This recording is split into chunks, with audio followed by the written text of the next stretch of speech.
Uyu mugoroba ni umugoroba udasanzwe cyane. Amen. Numva ko ikintu kiza kuba umuntu wese yaje yiteguye kwakira. Amen. Araza kwakira. Ariko gato yavuze ngo intahe, kuba mpagaze hano novuga ngo sigihamana, Imana yari yabiteguye kera. Imana ishimwe. Nabayeho mfise umutwaro ntashimye kubabwira mugabo peut-être harabawuzi. Uwo mutwaro untera kumva kumengo no bibwira Imana mugabo ntazi Imana yariyo ndabibwira. Gato ndi umwana muto ku myaka 9 naragiye mu bakorezi ahepfo, hanyuma ndakorera, mu nyuma nza kuvayo nisanga ndi mu ishengero rya Eglise Anglicane, ari naho nsengera gushika uyu munsi. Igitangaza cyabaye nuko nisanze muri Sunday school mugabo ntabikunda, mane majambo imbuto y'Imana muri jewe vy'ukuri isa nkaho yanyoshwe. Ndi umwana adakunda ijambo, ndi umwana adakunda kwiga, ndi umwana w'umuguruguru. Mu nyuma nza gusohokamwo, nja muri bijya bose bajamwo, itabi, inzoga, urumogi n'ibindi vyinshi ntarinze kuvuga. Mugabo muri uko kubibamwo nabibamwo nkeneye umunezero ngaha kwisi, nkeneye n'amahoro hano kwisi. Icagiye kuba nuko nisanze naranyoshwe bitagikunda ko ndabivamo. Igihe nabitangura nzi ko igihe nzogomba kubiheba nakantu nzofyonda nzoca ndabiheba. Ariko sinarinzi ko uko ndavyinjiramwo niko bindusha imbaraga, niko bindusha inkomezi. Igihe cyo kubivamwo bizonsaba izindi inkomezi kugira ngo ndabivemo. Rero hageze yuko ndabivamwo vyaranse. Bimaze kwanka, nababwiye yuko nari mfise umutwaro umunsi umwe nariko ndarengana ngaha kwibarabara nyene aharuguru nyene yiwanyu musengera, ngiye mu Nahangwa kunwa urumogi, hari muri 2009. Ico gihe mwari mwatumiye ba Liliane Kabaganza, hari gikorane c'umuriro kabisa. Hano hari gisirimba c'umuriro kabisa. Muvyumve ko wari umuriro. Noneho mpagaze hariya kwibarabara nkumva igisirimba cyabaye cyinshi. Ndungurutsemo nkabona abantu barimwo basaze bagurutse, none ibiya bintu nibiki. Noneho mvugana umunsi umwe nzokwegera ngo ndabe. Ariko umunsi wo kwegera ugeze nkaca nsanga nanyoye urumogi, nkaca nsanga nanyoye itabi, nkaca nsanga ndanuka iyo myotsi sishobora kuza. Kuko muri 2008 gato narigeze kwatura, natura ngo uyu ni mwaka wa shetani. Bijya twatura umwaka ugitangura. Je 2008 natuye mvuga ngo uyu ni mwaka wa shetani. Kubera iki nawise umwaka wa shetani? Jewe nabwiye ubutumwa ndakana gato mfise nk'imyaka 16. Hanyuma burankorako, hamwe bahamagara bihana nza kwihana. Hanyuma mpagaze imbere hari mu ishengero rimwe ntavuze, ndatura twari babiri. Bukeye mu gatondo tebana abantu bose baraye batuye bakiriye Yesu nk'umwami, hari amashengero atabitevye. Ejo mu gatondo kubatizwa. Ndiruka nja kubatizwa ku Itanganyika. Hari kuwa gatandatu, mesheri sami sinzovyibagira. Samedi mu gatondo twese tuja kubatizwa mu mazi menshi. Entretant n'amazi make nari yabatijwemo. Amazi menshi tuyagiyemwo, ku mugoroba tuje mu gikorane, hari umugore yarekereje telefone mu ishakoshi nkuko ndabibona. Nanje binanira kwifata kandi amazi menshi ndayarimwo. Nditiza telefone ndasohoka. Uko niko nasohotse mu nzu y'Imana. Nsohotse natuye ndavuga ngo uyu ni mwaka wa shetani. Kuko ntivyumvikana ingene nshobora kuba nakiriye Yesu umwami n'umukiza. Muga kubera ko namaze kubohwa, kubera ko namaze kunyoha, nisanga nivyi telefone y'abandi mu nzu y'Imana. Nsohotse nilifanya hivi, uyu ni mwaka wa shetani kabisa. uyu mwaka wa 2008 niwo mwaka nakoreye shetani ku rwego rwo hejuru. Naramukoreye ndasubira kandi ndamukorera, vyaje kumviramwo imvune nyinshi na n'uyu munsi ngifise. Mfise amatatuwaje ku mubiri wanje, nitwahuruye akayabona ntuzobaze ngo mutumishi wa Mungu yuko na amatatuwaje. Niwo mwaka nashizemo, niwo mwaka natoboye amatwi, ni wandaba neza uzobona intoboro, ntuzutanga rusanze ku intoboro. Niwo mwaka nagiye kwiba mu isoko mwijabe, nkubitwa n'isoko kubera agapira k'amajana 8. Niwo mwaka nakubitiwe mu ngagara n'imisore yateruye ivyuma kubera agapantaro kitisi bita murunguza, munakaona. Niwo mwaka nagiye kwibaha mu bwiza ku Gicenda, hariho umusonga wamufata ngaha barawuza ba, nuno musi wo musonga uramfata. Naduza ahantu hejuru hari ibirato, umugenzi wanje yarabinyeretse, je nararinda, hanyuma arambwira ngo biriya birato nta kuntu wo bitora. Ndaduga, Satani arambesha ngo anyereka ko ari vyiza. Ndaduga nshitse hejuru, nibwo nabonye ko ibirato bishaje, ngiye kwiba. Rero kubera hari umuntu yaciye yugurura umuryango, ndikanga ndakoroka hasi ntanguza urubafu. Nsohotse ibirato nkanda bitwaye, mugabo nshikire wa mugenzi wanjye ndamugana ni frere bishagayisha. Ndibuka twabitwaye mu isoko mu Kinama baduhaye 1500. Umve rero ubwenge bwa Satani canke ubujiji bwa Satani, arakubeshabesha akakwereka ko ibintu ari ivy'akamaro. Imagine ikintu ca 1500 uragitwoye, uracivye, ucuja kukigurisha mu Kinama. Mu Kinama ushikayo gute? Hello, mu Kinama ushikayo gute? Ni tike? None itike ya 1500 biravamwo. Umva deja ushikayo warushe, 1500 baguhaye ikintu yakoza ni bure zingana gutya, ni binini bingana gutya, n'amafega ngana gutya, nta n'isahani irimo. Hari ukuntu rero Satani yari yaramboshe, aboha umutwe wanje, aboha ivyiyumviro vyanje, arantwara kayombekere, mbaho ndi njiji, mbaho ndi kijuju, ntazi ko ariko arantwara mu gobo fendofe azofurira. Nako ndavuga rero umunsi ndengana hano, nari mfise umutwaro ntashimye kubabwira, hanyuma ndavye bariko baratamba, havuga none aba bantu batamba kubera iki?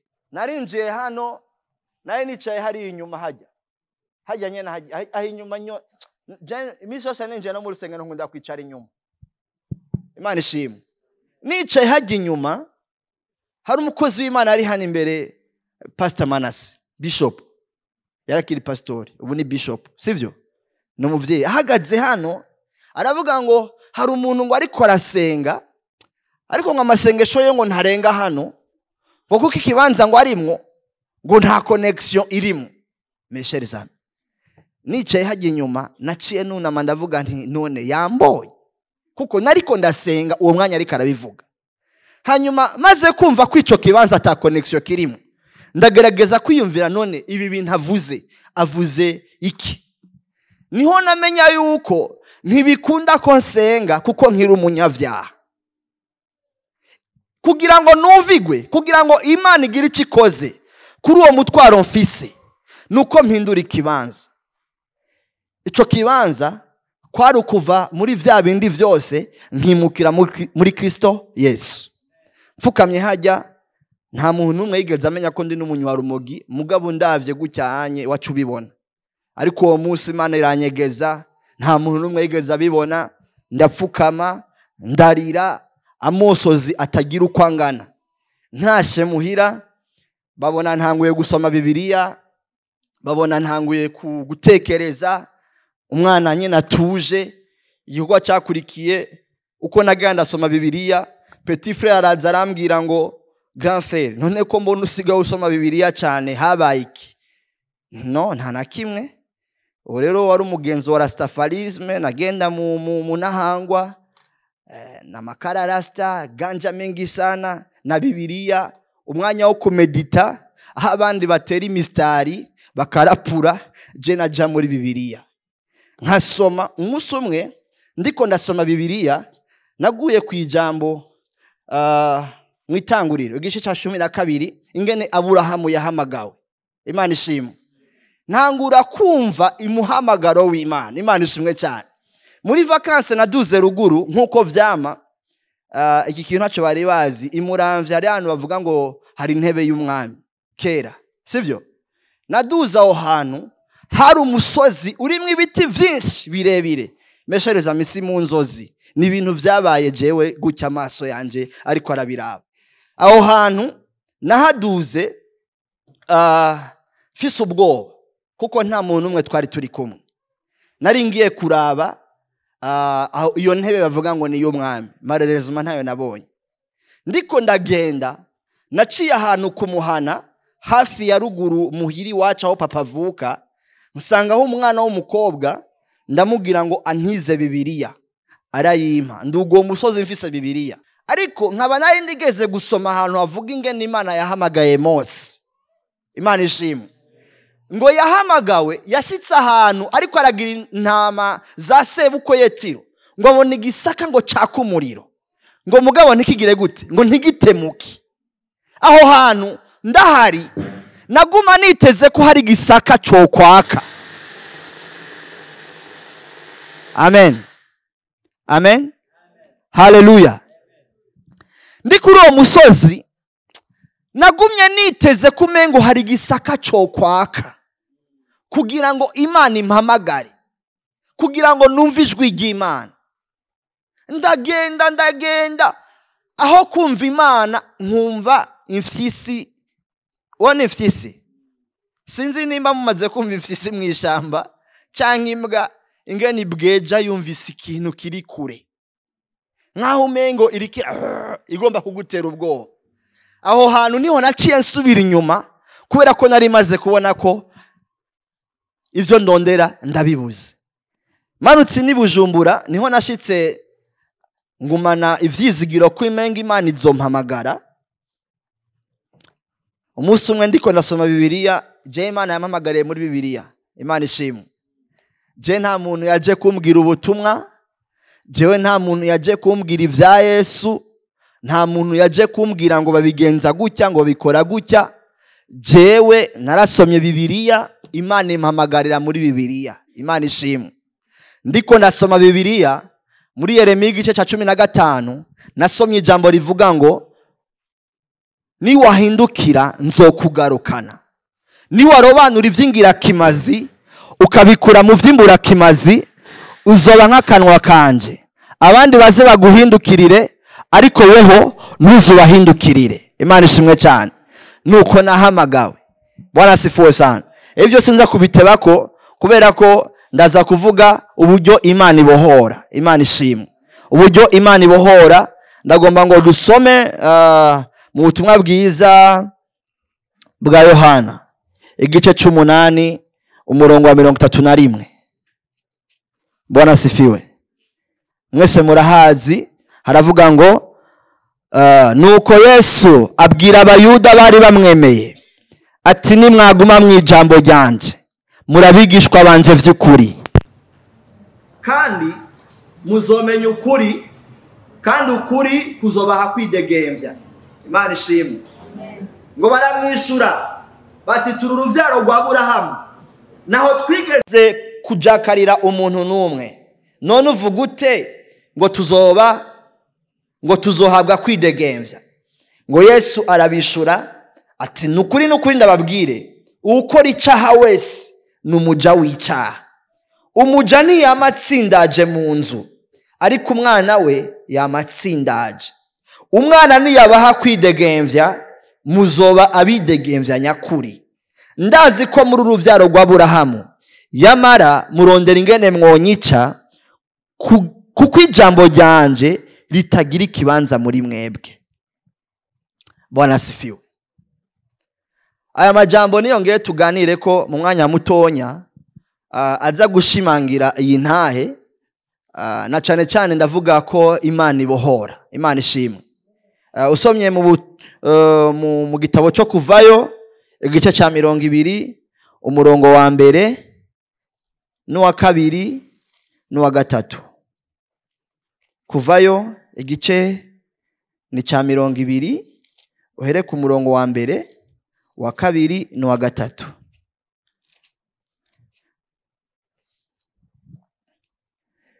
Imana ivuga ya majambo yose iti, nduhoraho Imana yawe yagukuye mu gihugu ca Egiputa mu nzu y'ubuja, ntukagire izindi mana umbangikanya. Amen. Mwasha kuzinga Bibiliya zanyu.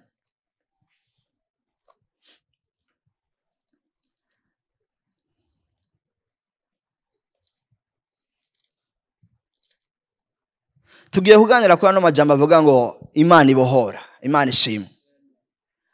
Ubuzima bw'umwana w'umuntu akivuka, akiva mu nda ya nyina, abatanguye urugendo. Imana ishimwe. Uru rugendo umwana w'umuntu abatanguye, iwe ntabazi iyo gwerekeza.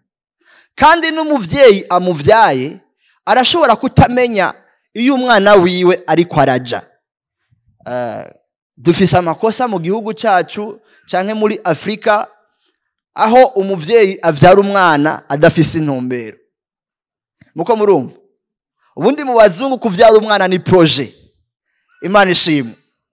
Kuvyara umwana ni projet. Iyo uvyaye umwana, umuvyara uvuga ngo umwana wanje nkeneye ko azobuku, azogenda uku, azokora uku. Ariko urashobora kuvyara umwana wifuza ko azobiki, ukamutegurira kuzobiki, ariko wewe iyo amaze gukura akihitiramwo ibindi. Turi kumwe?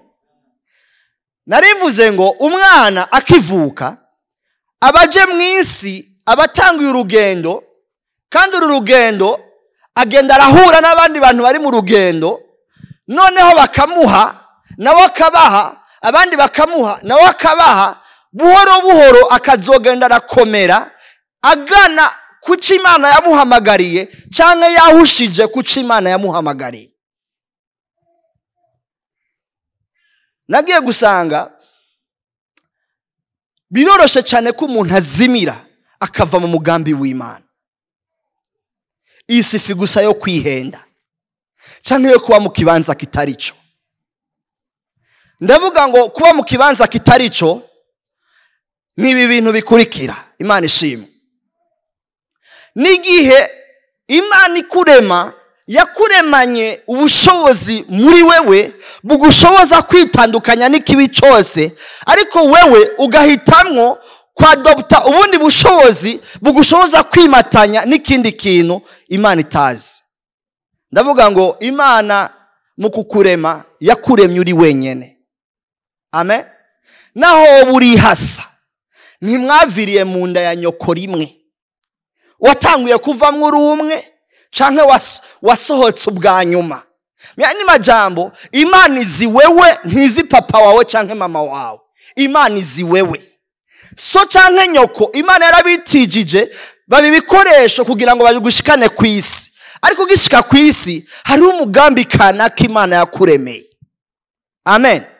Uwo mugambi rero niwo Satani agerageza kuburagiza, niwo Satani agerageza kunyoha kugira ngo bikunde wowe ntube uwo wakagombye kuba. Murabizi hari abantu bagarukiye hafi kubera ko Satani yarabanyoshe, Satani yarababoshe ababuza kubandanya urugendo. Ubundi yari yarahamagariwe kuba udasanzwe, kuba inyenyeri, muga kubera ko Satani yabonye kure cyane, abona icyo uzoba cyangwa abona icyo nakazoba, aravuga ngo ifoko ndabiburizamwo hakiri kare. Hakiri kare rero ni ryari? Ni cya gihe uhura n'abagenzi babi. Ndavuga abagenzi babi. Jewe mu mwaka w'8 naratemutse kubera ko nakunda gukina agapira. Ntemutse muvyumve ko nari umwana navutse kubw'umugambi kanaka w'Imana. Imana ishimwe. Hanyuma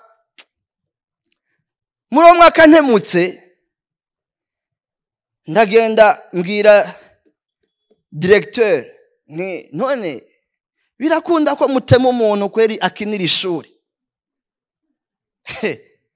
Nico nishimira kuko nahora numva ko abanyeshuri bakinira amashuri badatemuka. Je barantema sans suite. Arambwira ngo vyabaye. Ndabigenze gute? Cyo gihe nabimenye hakiri kare, amaropeshaje agitangura, nza kubwira papa ngo aje kumvugira kwa directeur. Muze ambwira ati jijuwe mama bari muri ropeshaje, abandi banyeshure nja kwishure kugira ngo ndabe basi ko hari umwigisha yogira akagongwe, hasi mukinyi w'ishuri. Amen. Mpura n'akana gatonya nduta, mpura ndakabona kuri Facebook ubu karabaye akagabo. Karambwira ngo grand frère ngo ndabona umenga urihebuye araki niko nakakitu. Aho kantu yari afise rwari urumogi. Yamaye ko ndasoma numva ubwenge bwanje bubaye ukundi. Twako dukina umupira turemvanta ngo football ya Brazil, football ya Cameroon, football ya Nigeria. Noneho tubabasazi muri ico kibuga. Muramaze ko n'abahungu buzura umwuka hano. Ugataruka ngo nuko twataruka muri ico kibuga. Noneho nkagira ngo ni blague, nkagira ngo ni pastime gusa vyaheze. Mugabo ntashengeze mu rugo nibuka ya swingi ya kare. Mbwira abagenzi banje ni hari urupeti twahuye rwampaye ko. Arambwira ngo peut-être ntuza aho bigurirwa, reka tukwereke. Ubwa mbere nahuye n'uwumpako, ubwa kabiri mpuye n'uwunyereka aho birangurirwa. Noneho turagenda dushitse aho kuri nefu mu bwiza turakagura, twacomera kuri epa mu mashuri. Tuko tunachoma hivi, nkabwira abagenzi banje ni maze ni vraiment akane kamwisho sinzosubira. Mugabo heza umunsi iyindi nyota. Nako ndabwira ikintu kimwe, umubiri ingene uforomye, iyo wahonjeje ku kintu kanaka, mwene majambo ugururiye inyota. Iyo uhonjeje kwitabi, nagoma ndakubwira yuko urugururiye inyota y'itabi. Iyo uhonjeje ku rumogi, uba wugururiye inyota y'urumogi. Iyo uhonjeje ku kintu kanaka icari cyo cyose, nagoma ndakubwire ngo uba wugururiye inyota y'ico kintu.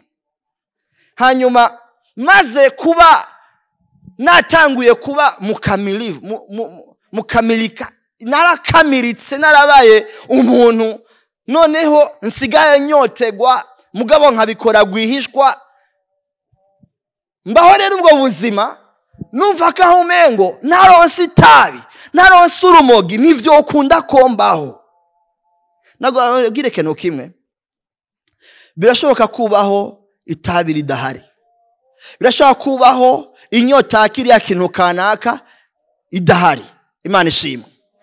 Nabwira ko ico gihe maze kuba naraboshwe, hageze aho nifuza noneho kuba nanje umuntu yizewe. Murumva icyo cyo kwizegwa, kuko harageze igihe babuze ikintu muhira ni Audry. Nigeze kuja kuramukanya ku monkre wanje hajya mu Ngagara wa hundi mama ari hana camumenya.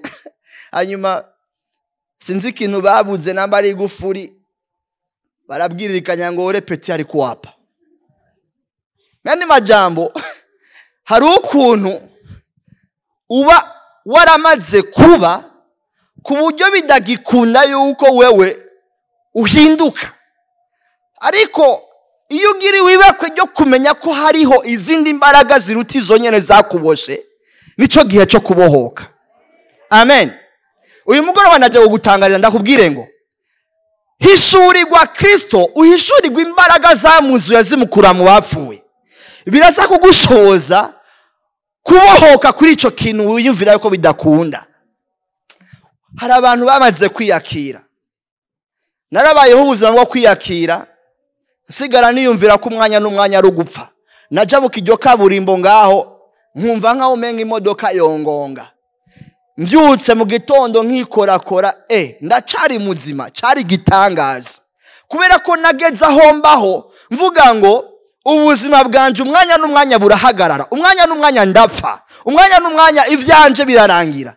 Ariko umunsi nari nicaye hajya nkamenya yuko bikwiye ko mpindura ikibanza, hanyuma nkagihindura, nabonye ubuzima bwanje buhinduka. Amen, amen.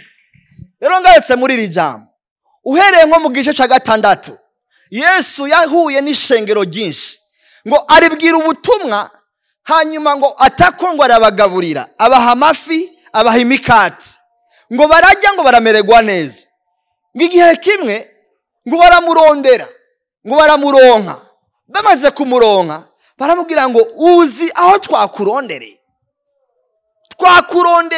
twakuhize, twari twakubuze, wari wadukoze ibiki? Umwami Yesu kuko yarazi imitima arababwira ngo mwebwe nimundondera kubera ikindi, nukubera ko mwari imikati, nukubera ko mwari amafi, nta kindi kintu cabateye kundondera.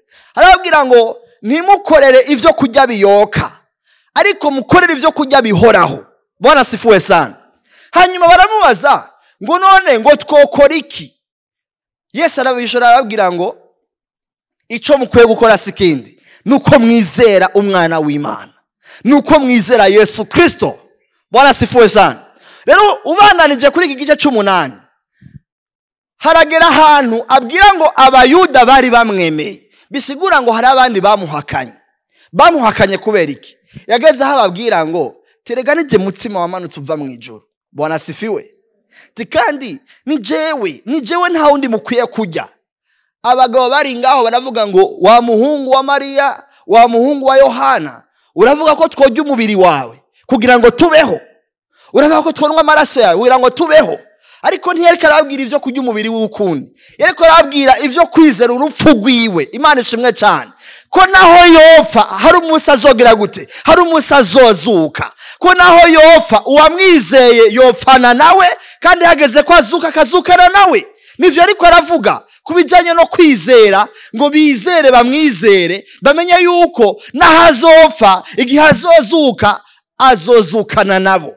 Ariko bo bumva ibindi, bumva kurya umubiri, bumva kunywa amaraso, ngo birabatsitaza, ngo baramuvako. Ugiye gusoma urasanga ahantu Petero ariko arashinga intahe, ariko aravuga ngo ni jewe. Bwana sifuwe sana. Wowe Kristo je ndakuzi, abandi naho batokumenya, abandi naho bavuga ngo uri Eliya, abandi naho bavuga ngo uri inde, je ndakuzi, wewe uri Kristo, uri umwana w'Imana. Imana ishimwe. Nibangaye bashinga intahe ko Yesu ari umwana w'Imana. Haleluya. Uti jewe ndizera, haleluya, ndizera kuri Kristo, ndizera ko apfuye. Bwana sifuwe sana. Ndizera ko uzozuka. Ivyo ni bande bavyizera muri mwebwe? Ko Kristo yapfuye, ko Kristo yazutse, ko Kristo ariho. Ibi bintu utavyizera biragoye cyane kuba ubuzima bw'umuntu yabohotse. Imana ishimwe. Iki gihe cya Petero we araraba ati jewe ndizera wowe kuri Kristo. Imana ishimwe. Meni majambo naho vyoshika sindonka ivyo nkwiye kuronka, simbeho ubuzima nkwiye kubaho, simere guko nifuza komererwa, ariko iconze wewe uri Kristo. Amen. Ku gice 8 ngo abwira abayuda bari bamwemeye. Ico gihe hari abandi bari bisubiriye inyuma, hari abandi bari bigiriye mu vyabo, ariko ngo abari bamwemeye arababwira ngo rero sasa, Bwana sifuwe sana, ngo nimwaguma mu ijambo ryanje murabigishwa banje. Amen. Ngo kandi muzomenya ukuri, ngo ukuri kuzobaha kwidegemvya. Ndababwira ikintu kimwe, urashobora gukizwa, urashobora kuba waravutse ubwa kabiri, ariko ivyo ntibihagije. Birasaba yuko uguma mu ijambo rya Kristo. Icete Yohana yanditse, icete ca mbere, yaravuze ngo umuntu wese ngo ararata ntagume mu vyo Kristo yigishije, ngo nafise Imana. Myani majambo kugira ngo ugumane Imana biragusaba yuko uguma mu byo Kristo yigishije, biragusaba yuko uguma mu ijambo rya Kristo. Dufise raba Kristo batagomba kuba mu ijambo, bakeneye kugumana ubuzima bwabo bwa kera ariko kandi bitirirwa Imana. Imana idufashe cyane. Biragoye gusobanura mugabo mwe muyaza kumfasha. Imana ishimwe. Mu gitabo cyo kuvayo twasomewe, Imana yakibwira abayuda cyangwa yakibwira abisirayeli ati nije uhoraho nabakwiye mu gihugu cya Egiputa. Imana ishimwe. Kugira ngo Imana ikore umugambi wo gukura abisirayeli muri Egiputa, yabanje kumva amaborogo, yabanje kumva umuniho, hanyuma ngo ihagurutsa Mose imukura muri pare, imukura hariya anye yaratunganiwe, yaramerewe neza, ngo imutwara mu bugaragwa, ngo aja kuragira intama za sebukwe. Igihe rero yariko araduga uwo musozi, niho yabonye cya gisaka cya kumuriro. Imana iramuhamagara, Imana imubwira kuvyo kuja gukura abisirayeli muri Egiputa. Ariko kandi bari mu maboko y'umugabo akomeye yitwa Farao. Uwo mugabo Farao kugira ngo bikunde arekura ubwoko bwa Isirayeli, nta kindi cyari kumugondoza, yategerezwa kugondozwa n'imbaraga zisumba vyose. Imana ishimwe cyane. Kugira ngo bikunde Farao arekura ubwoko bwa Isirayeli buve mu minwe yiwe, buve mu gihugu ciwe, bugende mu gihugu c'isezerano, hategereza kugaragara ukuboko kw'Imana kuruta kwa Farao. Imana ishimwe cyane. Niho rero uri kurasoma urabona ahantu Farao yanse kurekura ubwoko bwa Isirayeli, yavyanse. Aravuga ngo jewe sindabarekura. Iyo Mana muja gusenga ni yahe? Ninda nduta? Ninde tungana? No, sindabarekura. Hanyuma ikimenyetso cya mbere kirabaye, sindamusiga. Arumiwe. Icya kabiri arumigwa. Icya gatatu arumigwa. Cette fois-ci rero ndabona ko ivyanyu biyobeye. Ico no basaba ntihagenda abagore, hagenda abagabo gusa. Bwana sifuwe sana. Abagore n'abana bagire gute? Basigare. Mwemwe abagabo mwe nimugenda aho hafi. Iyo Mana muvuga ngo mugiye gusaba, iyo Mana muvuga ngo mugiye gushikanira, nimugende mugabo ntimushike kure, kandi musigira abana banyu, musigire n'abagore banyu. Iyo niyo strategie Satani uyu munsi ariko arakoresha, aho adakeneye yuko dusenga Imana ngo duhereyo, ahubwo akeneye yuko tugenda tukagarukira hafi, twamusigiye abana, twamusigiye abagore, kugira ngo niyo twagiye gusenga imitima yacu ntije kugusenga, ahubwo imitima yacu isigarane ngaha aho abagore bacu n'abana bacu basigaye. Hanyuma Mose arabwira ngo, abwira Farao, amubwira ati muze nivyo ukunda ko tugusigira abagore bacu, ko tugusigira abana bacu, twebwe duhagurutse duhagurukana ibyacu. Bwana sifuwe sana. Farao aravuga ngo naho bimeze gutyo, je ikintu mbona coba sikindi nuko basi mwebwe nimugende nabo bana banyu nabo bagore banyu, mugabo ivyo mutunze, amasho yanyu, imikuku yanyu bibakiye hapa. Mose arabwira Farao ati we numvise ivyo twakubari, nta kintu na kimwe dusiga, ivyacu abacu twese turajana, kuko ntibikunda yuko twoja gushikanira uhoraho hari ivyacu twashize inyuma. Ariko igitangaza uyu munsi, ishengero ryacu uyu munsi, biroroshe cyane ko umuntu asenga, avuga Imana, avuga ubutumwa nk'uko kwanje, aririmba, mugabo hari utuntu quelque part agishize ku mutima, akinyoteregwa. Wagiye gusenga ni koko, wagiye guhimbaza ni koko, mugabo usohotse hano hari ibintu vyakunyoshe, hari ibintu udashobora guheba. Reka munyemere dusome mu gitabo cy'Abaheburayo. Igitabo cy'Abaheburayo igice cya 12. Imana ishimwe.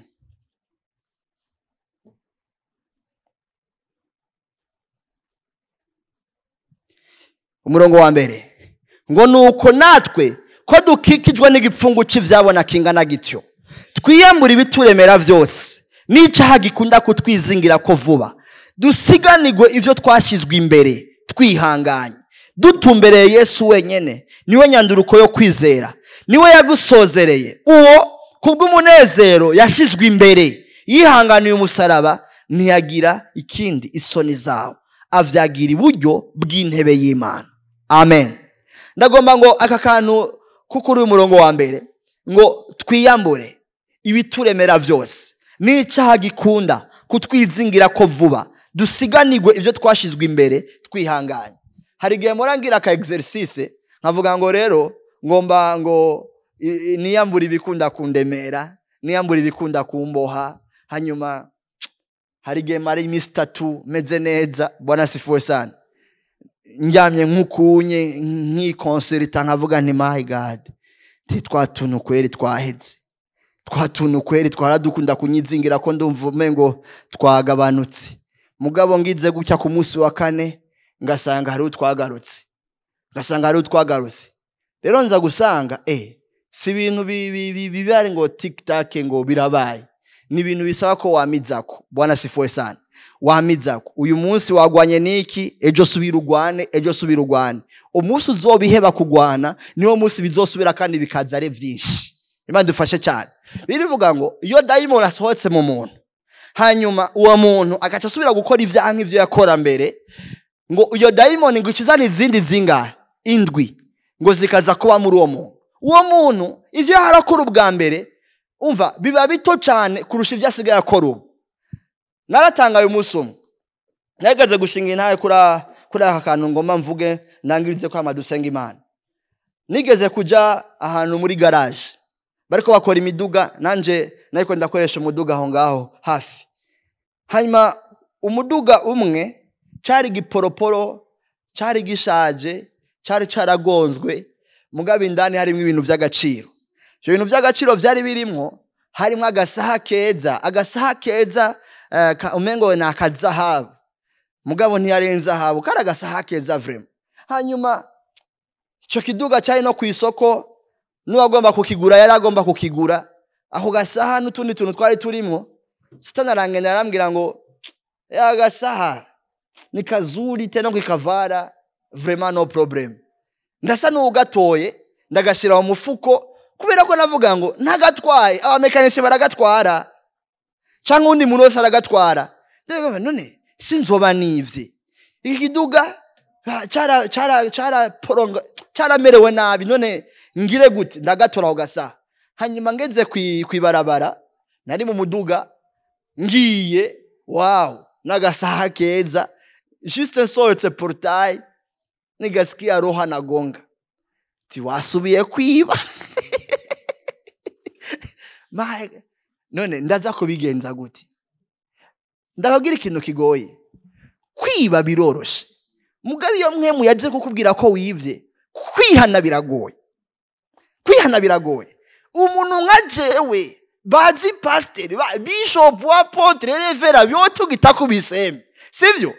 Lakini nje kubabwira ngo nari nivye, satani ndamubwira nti urihenda wangu, ndahatse imodoka ndasubira inyuma, kagasahange ndagafashe nkuku, tibaze nari subiye kwiba. Tibaze agasaha kanyu nari ngatwaye, barandavye nkuku ngo pastor ngwisa wari uyitwaye. Nihana je nabonye umengo ntaco kimaze, mwaragihevye, nta nico mwitwararitse. Ti mugabo nari ndagitwaye vraiment.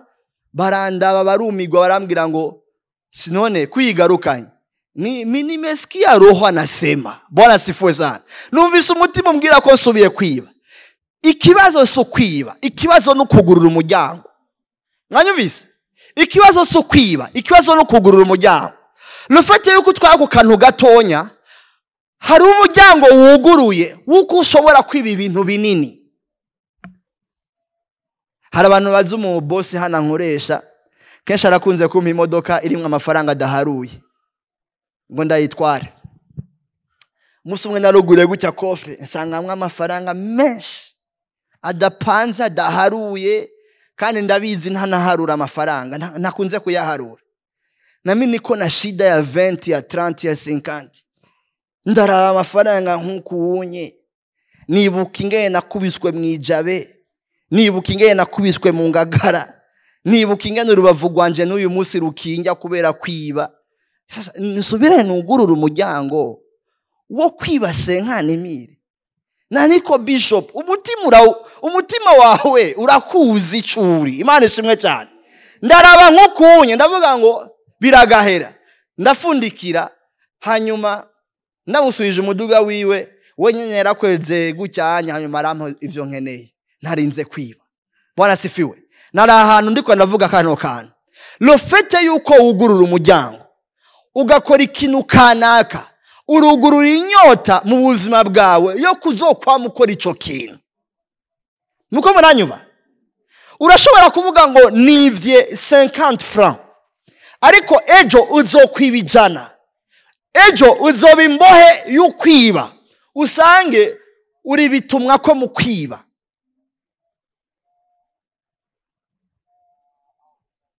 Uyu munsi uri mu buzima ugerageje kwisubiramwo, urabona ko hari ibintu byakuboshe, kandi ugerageje kwibuka hari ukuntu byatanguye.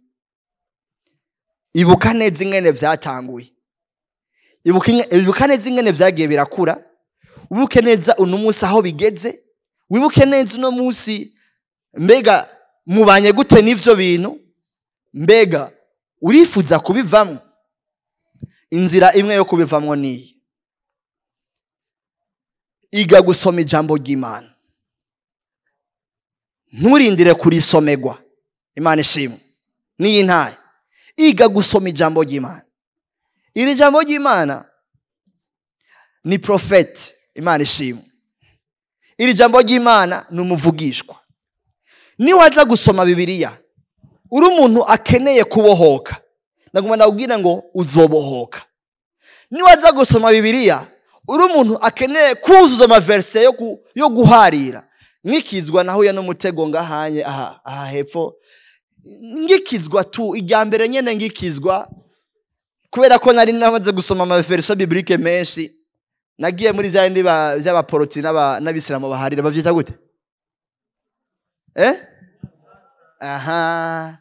Nikaenda pale sasa muzi wa maverse, ndiyemera gose ko nahuye na Yesu, na mimi niko petit joueur.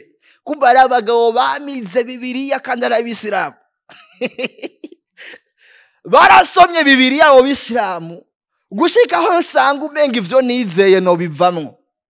Haje umugabo ankura ngaho wamengo ni marayika, arambwira ngo ntuzogaruke muri ibi bintu, ngo bigwisha bumva. Ko murumva keno kintu? Iyo usoma Bibiliya nuyisome nk'umuntu yiteguye guharira, nuyisome nk'umuntu yiteguye kwemeza abantu, yisome nk'umuntu yiteguye kwakira icyo Imana ivuga. Amen. Ivyo bizogenda birakubohora, bizogenda biragukiza, bizogenda biragutabara, bizogenda birakugira uwo Imana yaguhamagariye kuba we. Haleluya. Dufite rero ikibazo, Bibiliya ntituzisoma, mugabo turakunda gusenga, turakunda amateraniro, turakunda gusirimba, turakunda ivy'Imana, mugabo hageze ko dusoma Bibiliya cha dusinzira. Ni bangahe ku munsi bagira umwanya wo gusoma verse imwe? Reka gukiriza ntaco, mugu umutima wawe urabizi kuyisoma cyangwa utayisoma. Amen. Byaroroshe, turi muri technology, mumbabarire. Bibiliya ziri mu telefone kandi ntabwo ndabipinga, mugabo ntawuzi impamvu zaraje muri telefone. Nuko peut-être ari umunsi umwe uru technology twizera bazogugara, bakagugara Bibiliya zaragize gute, zaravuye ku isoko. Rero umwanya nkifise telefone narenseyemo Bibiliya, hanyuma ndashiramwo alarme, mu gatondo mvyutse 7h30 cyangwa 7h nsangamwo verse biblique ndabishaka ntabishaka. Muno munsi nasomye ijambo rivuga ngo ivyimbugwa ni vyinshi ariko abimbuzi ni baki. Iryo jambo nafashe umwanya ndagiyumvira ko saa sita telefone kandi cisura kandi gasona, umwanya wo kwibutsa ijambo ry'Imana. Ryarindi nyene ngo ivyimburwa ni vyinshi ariko abimbuzi bagize gute nibo baki. Ku munsi iyo ugira ubwo buntu basi ukamera nkanje ukaronka ikikwibutsa. Bwana sifuwe sana. Kuko imyitwarire ko nyinshi. Twiruka muri vyinshi. Wiyumvira uzoriha inziki, uzokwambara iki, uzojya iki, umwanya wo kwiyumvira ku ijambo ry'Imana ni muto cyane. Ariko nagomba ndabwire kino kintu. Ufise ukwizera kungana akabuto ka sinapi. Umva ni gato. Mugabo ngiyo gakuze ngo kabigiti kinini ngo inyoni zikazagera gute kwarikamwe. Nushobora kwizera canke nushobora kugira ukwizera kungana nawo kabuto udasoma ijambo ry'Imana. Rero kugira ngo bikunde uyu munsi ubohoke, kugira ngo bikunde uyu munsi ukire, kugira ngo bikunde uyu munsi ube uwo wakagombye kubawe, ndagutumirira mwene data kuba mu ijambo ry'Imana. Ejo nari hano bariko barasenga munyemerere abapianiste baduge hano dusenge gatonya. Karamfashije ako kantu n'umuprofeta ari hano yavuze ngo wuzuye abavugishwa n'Imana canke wuzuye ijambo ry'Imana. Kandi asanzwe ari umuprofeti. Bwana sifuwe sana. Ni na mugenzi wanje ni profeti ahagurutse nk'uko unyara kubwira iyo wamye ivyo wamyemwo n'umuvugishwa. Ariko arahamagarira abantu kuzura ijambo ry'Imana kuruta kwizera abavugishwa. Imana ishimwe. Ndababwire kano kantu. Reka kwizera abana b'abantu. Reka kwizera ibintazi. Hariho ijambo ry'Imana rimwe. Bwana sifuwe sana. Riri hano ryo kuba ku buzima bwawe. Munyemere duhaguruke.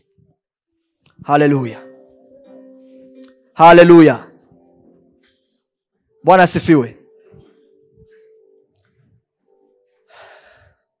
Sinzi ubuzima bwawe aho buri, sinzi nimba uboshe, ariko nangwa ndabwire ngo urashobora kuba ukiboshe buhoro buhoro.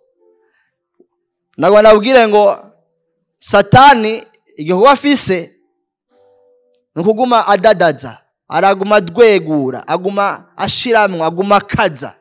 Bitangura wumva umengo ni bisanzwe, bitangura wumva umengo ni vyoroshe, ariko nangwa ndabwire ngo buhoro buhoro agenda arakaza, ku munsi agenda arabishiramwo inzigo, agenda arabishiramwo ugwanko.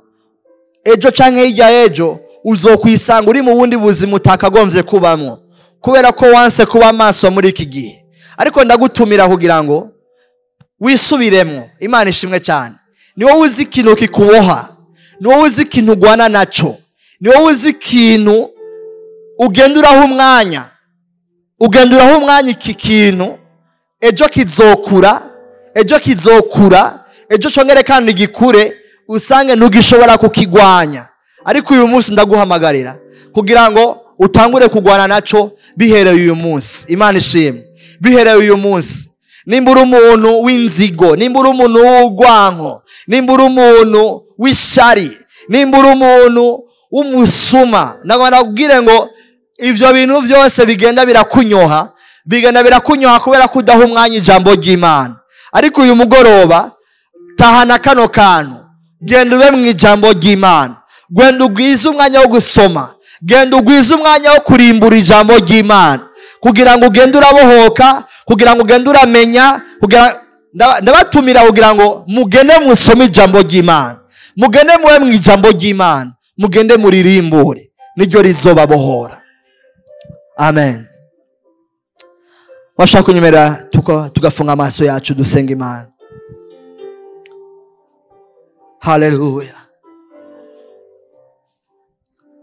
Ndakugomba mukizawe ndiyoroheje cyane. Ni wewe gusundemesha, nta undi bizigako, sizogira ico ninya. Yesu nja naho ugomba, naho nzogenda ngimira, ngukurikira uja ndakugo mukiza aho ndi muri isi aho ndi muri isi mwisegenya no kuzu mu vyago no mu vyiza sinzogi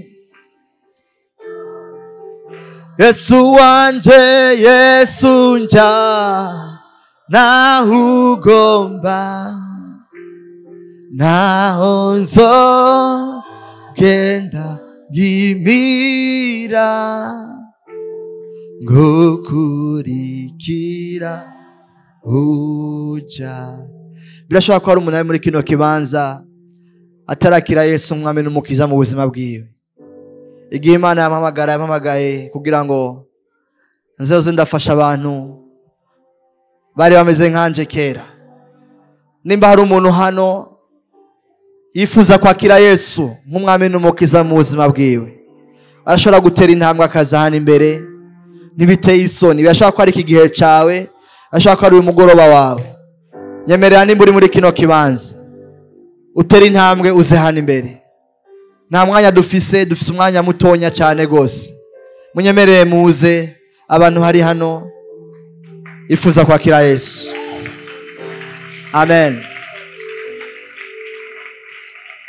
Amen. Karibu mon frère. Imana ishimwe. Hari undi muntu yifuza kwakira Yesu? Hari undi muntu yifuza kwakira Yesu? Duga hano. Imana ishimwe. Hallelujah. Birashobora ko uyu mugoroba Imana ariko irarondera uyu mwene data. Amen. Nta yandi majambo numva novuga. Nimba uri hano muri kino kibanza ushaka kwakira Yesu umwami n'umukiza, ngwino munyemerere. Hari umuntu twagendanye Fabrice, anyemerere aze hano imbere. Karibu umukozi w'Imana. Imana ishimwe amfashe kugira ngo uyu muntu yakire Yesu umwami n'umukiza mu buzima bwiwe. Ariko kandi nimba hari umuntu yifuza ko icyaha gikunda kumwizingira ko vuba yo kibohoka ko, unyemerere uze juste hano imbere. Uyu agume hano, wowe uze hano. Urumva ko hari ibintu byakuboshe, urumva ko hari ibintu ukeneye kurekura, urumva ko hari egura kijijwe, egura senga, egura soma ijambo ry'Imana, mugabo hari ibintu wumva byakuboshe. Reka dusabe kugira ngo uri hano muri kino kibanza uze tugusengera Imana. Karibu papa. Hallelujah, hallelujah, hallelujah. Nakaryo kawe keza, nakanya kawe keza. Bwana Yesu asifiwe. Imana ihabwe icubahiro. Murashobora kunyemera tugakomera Imana yacu amashi menshi kubw'abantu bene data. Hallelujah. Turagiye gusenga Imana. Uyu n'umugoroba wawe, ndumva hari igitangazo ugiye kwakira uyu mugoroba. Murashobora kunyemera tukazamura ibiganza vyacu. Munyemerere tuzamura ibiganza vyacu. Ndagomba ngo dusubiranemo kwanza isengesho na mwene data. Paulo arandika mu gitabo c'Abaroma igice c'umurongo w'icenda, aravuga ngo nimwaturisha akanwa kanyu mukizeresha umutima wanyu ko Kristo ari umwami, kandi ko Imana yamuzuye mukuye mu bapfuye, ngo muzogira gute? Muzokizwa. Rero munyemerere dusengane na mwene data. Anyemerere urasubira muri no sengesho uti mwami Yesu. Munyemerere tuvugane twese hamwe tuti mwami Yesu, ndakwakiriye umugoroba, ndakwinginze ngo umbere umwami n'umukiza w'ubuzima bwanje. N'igihe kirekire cyane narimaze nirongora, ariko guhera uyu munsi ndaguhaye ubuzima bwanje. Umbere umwami vy'ukuri, aho umwami ari araganza. Ndakwinginze mwami Yesu ngo ganze ubuzima bwanje, kandi umbere umukiza. Umukiza arakiza. Hari vyari bimboshe, hari vyari vyarananiye, ariko guhera uyu munsi ndakwinginze ngo ukize ubuzima bwanje. Mwami Yesu, ndaguhaye umutima wanje kugira ngo bari uganza. Urakoze mwami Yesu, mu izina ryawe gera Yesu, amen. Nyemerera uri hano uzamura ikiganza cyawe, uzamura ibiganza vyawe. Ndagiye guhamagara mpwemu yera ngo aganze umutima wawe uyu mugoroba kugira ngo agufate, kugira ngo akugirire neza. Data, mu izina rya Yesu Kristo, turaje imbere yawe duhamagara ubushobozi bw'Imana. Turaje imbere yawe, ndasenza Imana yumva gusenga uyu mugoroba. Rikatosha, urashobora kunyemera ukazamura ijwi ryawe ukisengera. Nturindire ko ndagusengera gusa, ariko bwira Imana. Pawulo arandika aravuga ngo nimwisuzume kuko nimwe mwiyizi. Tanga ururirira Imana uyu mugoroba uvuge ati mwami Yesu, hari vyari bimboshe, hari vyari binaniye. Uyu mugoroba nta kindi ngomba, ndagomba kumbohora.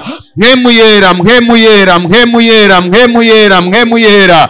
Turarekuye imbaraga z'Imana uyu mugoroba. Turasenza Imana ibohora, turasenza Imana itabara. Wowe twabonye utabara baboshe, wowe twabonye utabara bananiwe, wowe mw'izina rya Yesu ndahamagaye imbaraga zibohora uyu mugoroba. Abari baboshwe n'ivyaha, abari baboshwe n'ubusambanyi, abari baboshwe n'akaboregwe, abari baboshwe n'ivyaha bitandukanye, turarekuye imbaraga z'umuriro w'Imana, turarekuye imbaraga zibohora. Turacagaguye iminyororo yose nka ya minyororo yariboshe Paulo na Sila, iyo iracagagurika uyu mugoroba. Ndasenze ngo Imana yumva gusenga, ndasenze ngo Imana ibohora uyu mugoroba. Ugendera abahungu n'abakobwa bawe, bagirire neza mwami Yesu.